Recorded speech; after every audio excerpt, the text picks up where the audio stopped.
दोस्तों, हमारे छत्तीसगढ़ी गाने देखने और सुनने के लिए YouTube चैनल को सब्सक्राइब करें और नए अपडेट जानने के लिए बेल आइकन।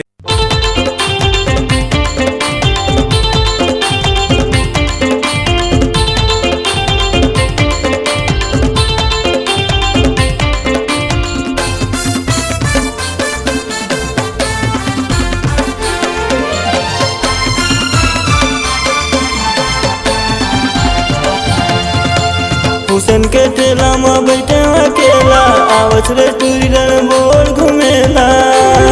सेल्फी लेवत रहे खुलिया तह का गजब के सनान तह का गजब के माँ तह का गजब के सनान तह का गजब के माँ। हुसैन के ठेला में बैठे अकेला आवत रे टूरी रन बोल घूमेला सेल्फी लेवत रहे खुलिया तह का गजब के सनान तह का गजब के माँ तह का गजब के सनान तह का गजब के माँ।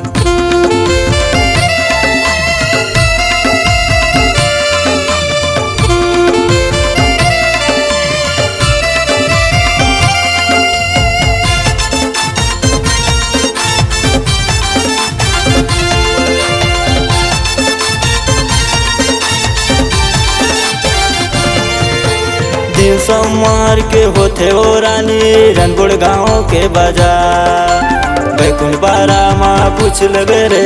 मेलो साहू मोरे ना बांधा पारा माँ पूछ लगे रे मेलो साहू मोरे ना।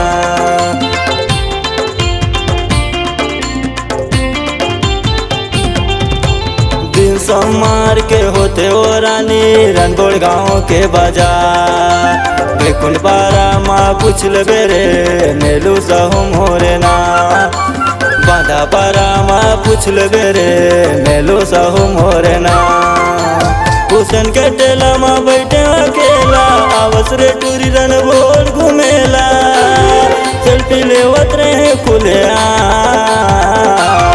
तह का गजब के सनानो तह का गजब के माँ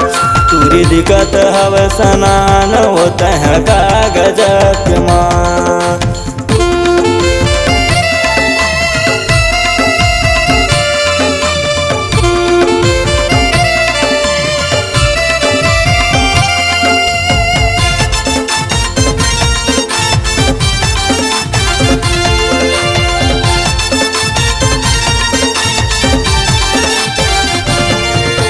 तोर पाछू मैं जगदीश बैहागे हुआ थे जीव के कार बैकुंठ पारा के टूरा मन कैथे का गजब के माँ गंगा पारा के टूरा मन कैथे का गजब के माँ।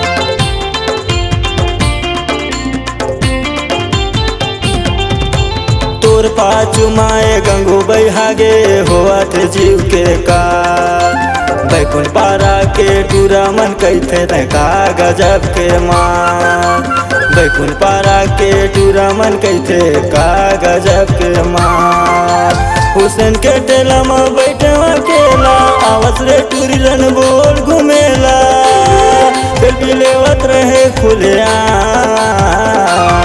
तह का गजब के सनानो तह का गजब के माँ तूरी दिक्कत हवे सनान तह का गजब के माँ। हुसैन के ठेला में बैठे अकेला आवत रे टूरी रन बोल घूमेला सेल्फी लेवत रहे खुलिया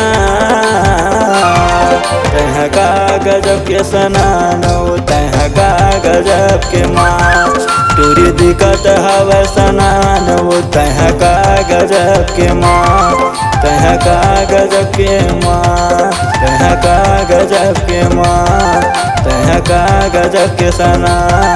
तह का गजब के माँ।